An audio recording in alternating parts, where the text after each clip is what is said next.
Hey guys, and welcome back to the J2O channel. And yeah, as you can see by the title, as you can see by the thumbnail, we're going to be talking about the transfer window, which literally just closed. Chelsea deadline day madness. As yeah, we've got quite a bit to get into. And look, I'm gonna make a whole transfer window review on the club and the outgoings, the incomings, the failed transfers, whether that's them leaving the football club or them joining the football club. We're going to do an overall transfer window assessment on Monday, most likely, because there's a lot to get into. I can't lie in terms of other players. Today we'll be talking about three mainly, but yeah, in terms of there's the Breuer deal that's not happened. There's the David Washington deal, which looks like that hasn't happened. There's bare players that were meant to leave but just haven't.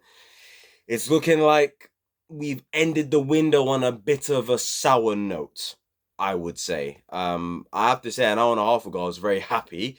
But an hour and a half later, I'm a little bit disappointed to say the least.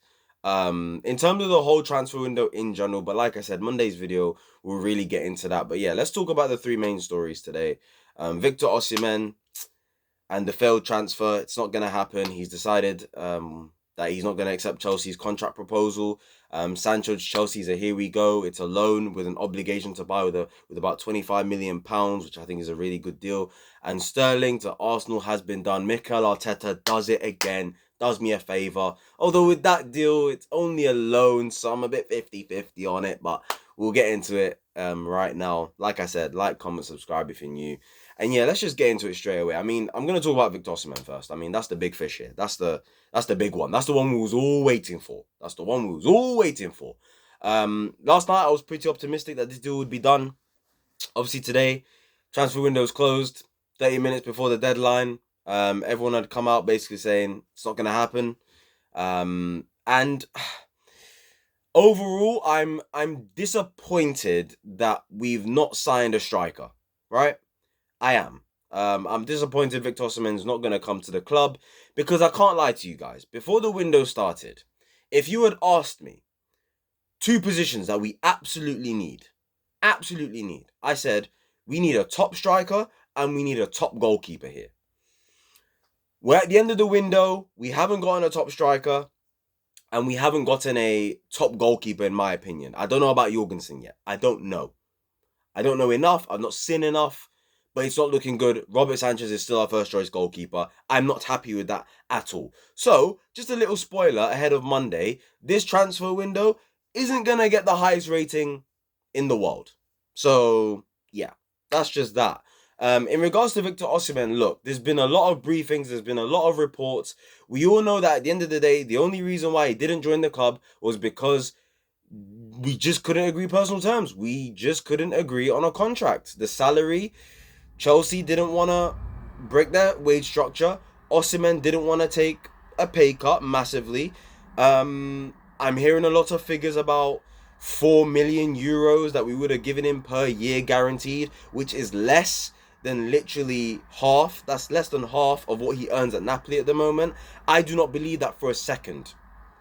I do not believe that for a second. Like I said, there's been a lot of figures that are coming out saying, oh, we've offered him 80 grand a week, 100 grand a week, 130 grand a week. And I'm thinking to myself, there's absolutely no way Chelsea Football Club, Fabrizio Romano literally said on his stream, Chelsea offered him about 6 or 7 different proposals, and he said no to all of them. I would like to think if you're sending 6, 7 proposals to Osimhen in terms of a contract offer, and the best you can do is 130 grand a week. The best you can do is 4 million a season plus 4 million in sort of bonuses, 2 million in goals and certain like achievements that I hit, UCL qualification. For me, I just refuse to believe it, because when you break it down and you figure out what that is weekly, that's nothing. In fact, if anything, that offer is insulting to Osimhen. I'm gonna say it right now. I've given Chelsea credit for the fact that they've waited and waited and waited, and they're not willing to break their wage structure for Victor Osimhen, because at the end of the day, I like Victor Osimhen. I'm disappointed he's not here, but at the same time, I wasn't desperate for Victor Osimhen. I wasn't that I think he's a very good striker, in it. I think he's a world class striker even. I do. But it was never going to be a guaranteed hit. I also thought Lukaku was a world class striker at one point, and that didn't work out. So just because he is a world class striker, in which some people think he is, some people think he's not even a world class striker. So the fact that you got loads of people that don't even think he's a world class striker does make you think, okay, opinions. People have loads of different opinions, but I can understand people who don't think he's a world class striker. I think he's a world class striker that would have worked out at Chelsea. But I wasn't desperate for him to the point where I was willing to pay over the odds for him in terms of a transfer fee. I wasn't desperate for him to the point where I'm willing to pay his salary, which is about 300 grand a week, or even pay him 250 grand a week. I will be disappointed, however, though, if Chelsea didn't offer him somewhere between 150 to 200 grand a week with bonuses. If that wasn't offered to him at all during this whole saga, as far as I'm concerned, I'm going to cuss Chelsea out and say, you are absolute idiots. If they did and Osimhen said no, then I can't really blame Chelsea, can I? I can't really. Because like I said, I wouldn't pay over the odds for him. I just wouldn't. Because at the end of the day, it's a risk, it's a lot of money, and the club has spent a lot of money in general. You know? And there's an FFP limit and all this stuff and PSR rules and all these things. There's a lot of risks that come with overpaying for Osimhen. Now you could say that is our own fault because we spent $1 billion since Clear Lake have come in, and a lot of the signings we have made, some of them have been unnecessary. So look, as much as I've defended the club, I did say we're not the worst run club in the world, but we're not the best either. Okay? Chelsea have definitely made their mistakes. We've definitely not been perfect, and we've taken some L's. And I'm going to talk about them in Monday's video because trust me, there's L's. There is L's. And that's why this window is just not going to get a high rating. It's why we've ended the window in sort of a sour note. To put it into perspective, I'm very disappointed with the outgoings. So yeah, in regards to Osimhen, look, I'm not overly upset, but I need to hear more. I need to hear the figures we was asking for. I need to hear how much of a wage cut Osimhen was willing to take. But I'm hearing that he wasn't willing to take a wage cut at all of 300 grand a week. And if it's true that Osimhen wasn't willing to take a wage cut at all, then again, I can't blame Chelsea. But if Chelsea at the same time are taking the piss and offering him a low salary that's less than half of what he earns at Napoli, then I've got to cuss out Chelsea too and say, you're taking the piss. So look, let me hear more over the next couple of days. After the Palace game, there's a whole transfer window. There's a whole, international break. So we'll get to talk about it more in detail. But Osimhen's not a Chelsea player. It's failed due to basically contract not being agreed. So yeah, disappointing. But overall, look, at the end of the day, Chelsea have made up for it by getting an overall well-balanced attack full of quality, and the talent is there. And the positive I will say is I like the attack we have assembled. And that leads me on to Jadon Sancho. We bought Jadon Sancho in, loan with an obligation to buy of 25 million, and I'm really, really happy with this signing. Look, was he actually needed? No. But I have a bit of bias with Jadon Sancho. Back when he was cooking for Dortmund before he's moved to Manchester United, I wanted Sancho at Chelsea really, really badly. He was a Chelsea fan. He idolized Drogba and Lampard. I really wanted him at Chelsea. It felt like a move that we just had to make. We never really went in for him. We never really was interested. There was whispers here and there, but nothing really materialized. He ended up going to Manchester United. And look, I'm going to pretend like that didn't happen. Obviously, I'm joking. I have to acknowledge that. It didn't work out for him at Manchester United. But I think I blame that to Man United a lot because of the environment, the toxicity around the club as well, the fact that they don't actually play a system or give the platform to make sure that their signings do well or play a style that suits to them. I believe Jadon Sancho coming to Chelsea. Look, it's a lot of competition, but I believe Jadon Sancho should back himself. And I believe in him. I believe in his talent. Like I said, there's players here that can play on his wavelength, like Cole Palmer, João Felix, Nicholas Jackson. I think he suits the style Maresca wants. Apparently, Maresca was the one who was really driving for this deal, although I'm hearing that Joe Shields was another one who was also driving for this deal. And Joe Shields, look, he doesn't take L's as far as I'm concerned in terms of the players that we brought in under him that he pushed, like Cole Palmer. He pushed for Cole Palmer. He pushed for Romeo Lavia. And we all love those players. They're brilliant players. So he's the one that pushed for Jadon Sancho as well. So you got to trust Joe Shields on this one. And I do. I like Sancho. Versatile, can play on the left, can play on the right. He's a good dribbler, good ball retention. He can create chances. He can play as a number 10 as well. I think it's a brilliant move, and I think he's going to provide great competition in those wide areas for Madueke, for Pedro Neto.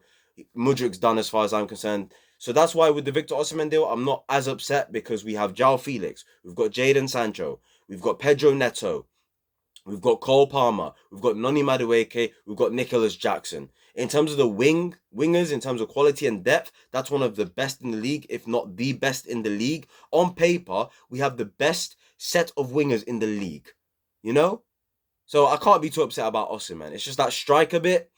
It's like a Jackson injury away, and it's looking a bit peak. We have to start relying on Mark Gu. And as much as I like Mark Gu, the guy is not ready. He's not ready. He impressed in preseason, yes, but he's not ready. A striker's priorities to score goals. Mark Gu doesn't look the finished article yet, and that's understandable. He's only 18 years old.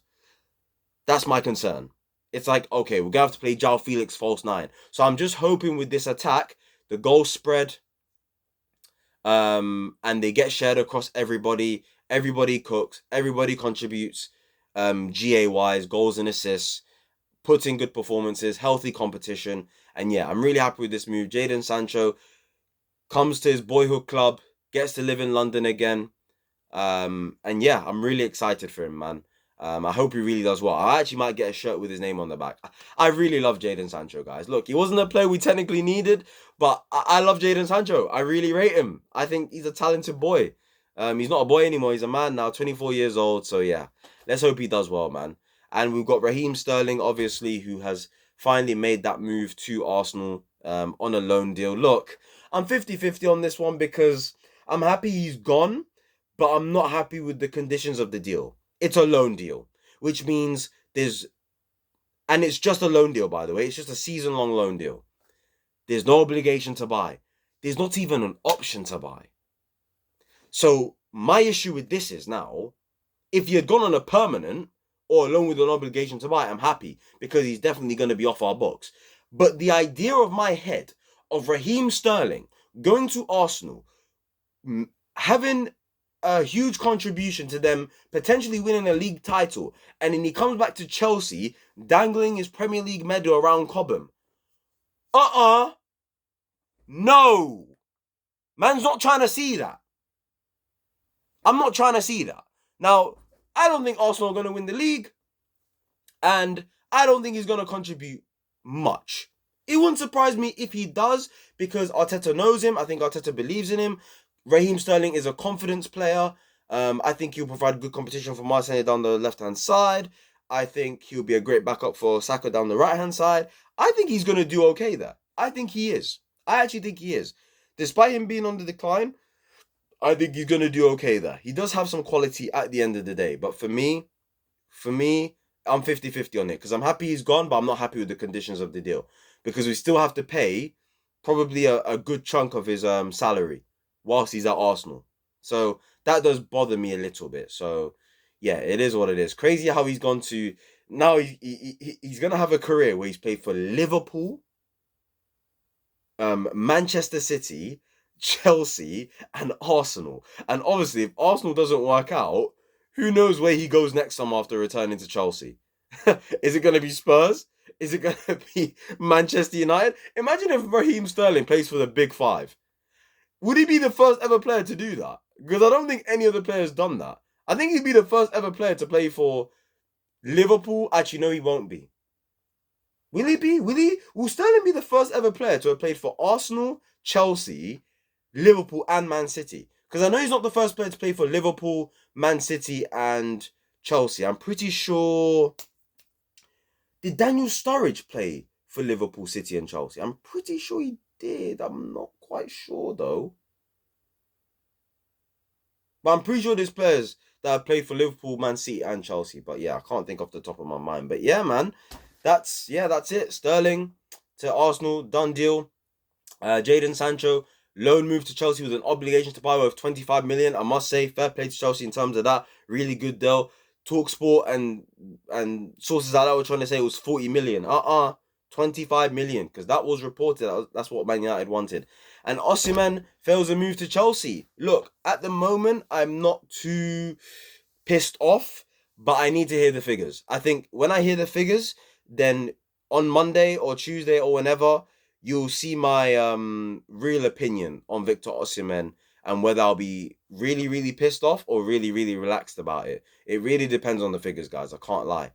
And then in terms of other news, Trevor Chalobah's gone to Crystal Palace on loan. Good luck to him. It's just a loan, by the way. No obligation to buy, no option to buy. And I'm happy with that because I like Trevor Chalobah. I believe in Trevor Chalobah. And I also think, low key, I think Chelsea didn't want an option to buy or an obligation to buy with Trevor Chalobah. Because I believe that soon enough, they're going to sell Disasi in the future. And with Badiashile, if he doesn't step it up, I believe he might get sold too. So I still believe there's a glimmer of hope for Trevor Chalobah to have a future at Chelsea Football Club. But he's gone to Crystal Palace on loan. Brewer to Ipswich, not happening. David Washington to Strasbourg, I'm not sure if that happened. 1 minute the deal was on and we was going to sell him for £17 million, and then it was off. And then it was on again. I don't know. That whole thing just looks dodgy. It just looks dodgy, innit? Petrovic has gone on loan now to Strasbourg, who unfortunately lost 4-3 tonight. I think last I checked they were losing 4-3. I don't know if they actually have, but it is what it is. Who else has gone? I'm pretty sure there's one more. I'm not quite sure though. I don't think there is. So yeah, still the likes of Chilwell stays, Angelo Gabriel stays, other players stay. There was a list. I can't remember all the names, but I'm pretty sure I'll get them ready for Monday. So yeah, that's it of today. That's it for today's video, guys. Make sure to like, comment, subscribe, turn those post notifications, and I'll see you guys tomorrow. Or whenever you're watching this, I'll see you guys today. For the Crystal Palace review. So yeah, have a good one. Good night wherever you're watching. Good morning to you and good afternoon. So yeah, I'll end it on that note. All right, I'm out of here. Peace.